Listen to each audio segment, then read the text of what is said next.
बहन बेबीलता टुडू जी है, जो हमारे जेबीकेएसएस का प्रत्याशी हैं। हर वर्ग के लोग का है। इकलाल बाई अंसारी, उनको भी दिया गया है अल्पसंख्यक में। कहीं मेहता, संजय मेहता जी हैं, हमारे यादव से मनोज यादव जी हैं, हम लोग का रांची लोकसभा से देवेंद्र महतो जी हैं। मतलब ऐसा नहीं है, हर समुदाय, हर वर्ग, हर लिंग को हम लोग देखते हुए जेबीकेएसएस का उम्मीदवार को उतारे हैं। ऐसा कोई नहीं कह सकते हैं कि जेबीकेएसएस कोई जाति बेसिस को लेकर के करते हैं, क्योंकि हम लोगों ने निष्कर्ष निकाले थे। पहले भी हम लोगों ने मीटिंग रखे थे, तब बात किया गया था कि हम लोग का संगठन में सब पद में हो, चाहे तो उम्मीदवारी में हो, हम लोग हर समुदाय, हर वर्ग, हर लिंग को ध्यान में रखते हुए सबको उतारेंगे। और इसको हम लोगों ने साबित किए हैं, लोगों को बताने का भी काम किया। और हम लोग का संगठन जो है सब समुदाय को साथ में लेके चलती है। ये हमारा हर उम्मीदवार को देख करके ही पता चल पा रहा है। एक चीज आप बोलते हैं कि सब समुदाय के साथ लेकर चल रहे हैं, तो फिर खूंटी लोकसभा में इतना देरी क्यों, जहाँ पे आदिवासियों का एक तरह से परचम वहाँ पे लहरता है, आदिवासियों का जो एसटी सीट है, तो वहाँ पे होने से इतना दिनों से आप लोगों को कैंडिडेट का चयन कर देना चाहिए। जिस तरह से ना कहीं आप लोगों को बीजेपी कांग्रेस से डर होगा, जिस वजह से वहाँ पे इस तरह का कर रहे हैं। सर, हम लोगों को किसी से डर नहीं है, अपना झारखंड राज्य को लेकर के लड़ रहे हैं। लोगों से डर के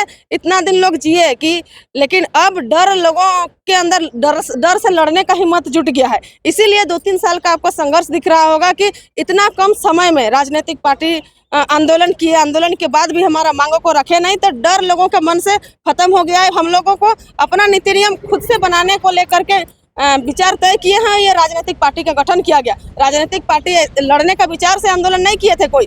हमारी बात को रखे, हमारी मांगों को रखे, इसको लेकर के ही आंदोलनरत थे। लेकिन हमारी बातों को अनसुना किया गया, तब जा करके विवश में आ करके हम लोगों ने राजनीतिक पार्टी बनाए।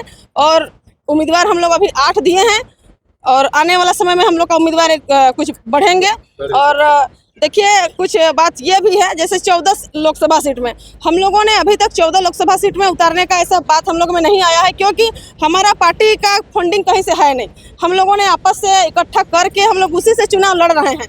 तो सब जगह प्रचार करने के लिए, मान लेते हैं चुनाव में एक्स्ट्रा खर्चा नहीं है, लेकिन आपका बैनर, पोस्टर, गाड़ी का प्रचार करने के लिए, ये तो मूलभूत जो आवश्यकता है, जो साधन संसाधन है जुटाने के लिए, ये सब में भी हम लोगों को सक्षम होना होगा। और सब जगह उतारेंगे तो कहीं ना कहीं हम लोग उसमें मजबूती कम हो जाएगा। इसलिए हम लोग का निश्चय ये है कि हम लोग कम सीट में भी लड़ें, लेकिन उस सीट को निकालें। इस निश्चय के साथ हम लोग अभी 8 सीट में मजबूती के साथ खड़े हुए हैं। आने वाला दिन में 1-2 सीट को हम लोग और बढ़ाने का कोशिश करेंगे। बड़ा सवाल रहेगा, मोदी का लहर जब चलता है तो सब कहीं ना कहीं उसके पीछे आ जाते हैं। तो लगता है कि आप एक महिला केंद्रीय अध्यक्ष हैं, तो आपको लगता है कि हमें जो जनसमर्थक हमारे साथ जुड़ा है, वो मोदी का लहर से टिक पाएगा आपके साथ?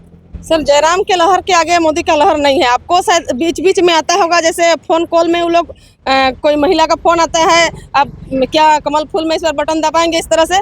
तो हर एक जगह उनका नेगेटिव सुनने को मिलता है कि नहीं, हम लोग का झारखंड में अभी नया उगता सूरज जयराम महतो आ गए हैं, हम लोग उन्हीं को समर्थन करेंगे। और ये शायद आपको कभी कभी दिखता होगा, हमारे जितने भी दर्शक होंगे, जयराम दा का काफिला, चाहे हम लोग का देवेंद्र दा का, हम यहाँ पे प्रचार में आए हुए थे। लग रहा था चुनाव से पहले विजय जुलूस निकाले हैं। माहौल को देख करके पूरा गांव के लोग नगाड़ा ढोल के साथ नाचते गाते जा रहे हैं। दादा का नारा के साथ में झारखंड में बदलाव आए, ऐसे स्लोगन नारा लगाते हुए लास्ट में हम लोग बैठे वहाँ पर। सब कोई चावल, कुछ सहयोग राशि इस तरह का दे करके ये अनुभव करा दे रहे हैं कि हम लोग पाई जुटा करके इस बार चुनाव लड़ने के लिए तैयार हैं। और यही माहौल देख करके हमको लगता है कि लोगों ने दोनों हाथ से भर भर के आशीर्वाद देने का काम कर रहे हैं कि इस बार जेबीकेएसएस का जितना उम्मीदवार उतारे हैं, हम लोग विजय होंगे। अच्छा, आपका लगता है कि गिरिडीह में जिस तरह से 3 उम्मीदवार एक ही तरह का है और एक ही कम्युनिटी के भी आते हैं, तो लगता है कि आपके जो अध्यक्ष जी हैं उसको जीत होने में कुछ इस तरह का चुनौतियों का भी सामना करना पड़ सकता है, जहाँ पे वोट बैंक जो है कहीं ना कहीं अधिक मात्रा में वही लोग हैं जो कैंडिडेट हैं? कितना लगता है कि वहाँ पे आप लोग का जयराम दादा का टक्कर है पूरे झारखंड में अभी हमें कोई दिखाई नहीं देते हैं। हम लोग चुनाव जीतने का मकसद से ही चुनाव लड़ रहे हैं। और झारखंड का जो माहौल है, जिस तरह से देखते हैं बातचीत होता है, टाइगर दादा के टक्कर में हमारे नज़र में कोई नहीं है। रांची लोकसभा आपके नज़दीक है, इसमें किस तरह का माहौल दिख रहा है आपको? देवेंद्र दा जिस तरह से छात्रों के लिए लड़े हैं, तो छात्रों के लिए लड़े हैं, तो छात्र हर घर में है। किसी घर में छात्र नहीं है ऐसा नहीं है, हर घर में छात्र हैं। और हर कोई चाहते हैं कि छात्रों का नीति नियम बने ताकि वो लोग नौकरी करें। हमारे जो सेंट्रल में सरकार है, जितनी भी नौकरी थी सबको इन्होंने प्राइवेट करने का काम किया। पहले था जो आर्मी लोग थे उसको क्या सेना, अग्निवीर सेना, अग्निवीर बना दिए।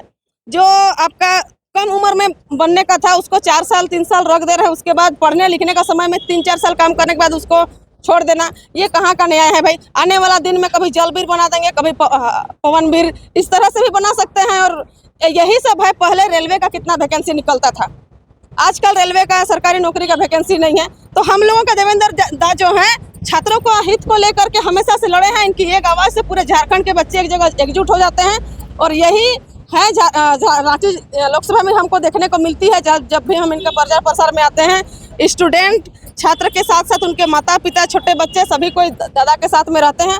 और ये हमारा शुभ संकेत का इशारा हमें मिलती है जब लोगों की इतनी हुजूम देखते हैं।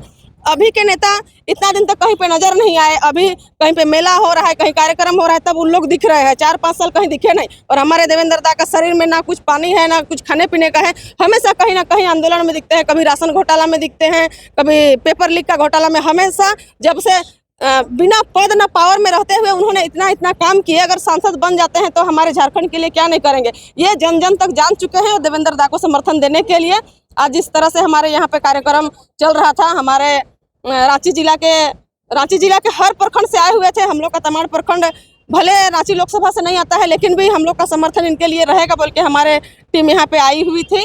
और सभी कोई बढ़ चढ़ के हिस्सा दिए। हम लोग का रणनीति तैयार हुआ। और रणनीति राजनीतिक में बहुत चीज को राज्य में रखा जाता है, उस चीज को सरेआम नहीं करेंगे। क्योंकि हम लोगों का कुछ रणनीति तैयार करते हैं, उसको आपस में ही रखना चाहिए। इसको बड़ी सवाल, एक लास्ट सवाल रहेगा। खूंटी लोकसभा की जनता क्या आशा उम्मीद करे कि जेबीकेएस वहाँ पे आप भी एक कैंडिडेट के तौर पर हो सकती हैं, क्योंकि वो एसटी सीट है, आप भी उसी कम्युनिटी से आते हैं। लोग क्या उम्मीद जताएं, ये फाइनली बताइए थोड़ा सा। हमारे जनताओं के लिए टाइगर दादा के जो विचारधारा है उनको जन जन तक पहुंचाने का काम करें। हमारा अभी है कुछ दिन नॉमिनेशन का, उस समय उनको दिखेगा हमारे बारे में क्या सोचते हैं। लोग अगर चाहेंगे तो क्या करिएगा। लोग आपके प्रति जो है पॉजिटिव व्यू रख रहे हैं, क्या बोलना चाहिए। सर, जब झारखंड में हम लोग का छात्र का जब आंदोलन हुआ यहाँ पे हक अधिकार को लेकर के, तो हमने भी कुछ पढ़ाई यहाँ की है। हमारे पास भी कुछ जैसे डीएलएड टीचर ट्रेनिंग हुआ, मैकेनिकल से हम डिप्लोमा किए हैं, उसके बाद नर्सिंग भी कर्नाटक यूनिवर्सिटी से किए हैं। तो जब झारखंड में छात्रों की नौकरी को लेकर के लड़ाई चल रहा था, हम इसको कोई राजनीतिक विचार को लेकर के इस आंदोलन में नहीं दौड़े थे। हम भी चाह रहे थे कि झारखंड में नीति नियम बने और मेरा भी कहीं पे नौकरी लगे। जेबीकेएस अगर चाहती है कि आपको अगर खूंटी लोकसभा से प्रत्याशी के रूप में देखना है, तो आप क्या चाहेंगे। अगर हमारे पूरे संगठन अगर चाहेंगे कि दमयंती जी को खूंटी लोकसभा से उतरना है, तो देखिए पार्टी में किसी एक का बात नहीं चलता है। अगर चाहेंगे तो हमें कोई एतराज नहीं होगा, हम चुनाव लड़ने के लिए तैयार रहेंगे। बहुत बहुत धन्यवाद। खूंटी लोकसभा के लिए विशेष जानकारी की अगर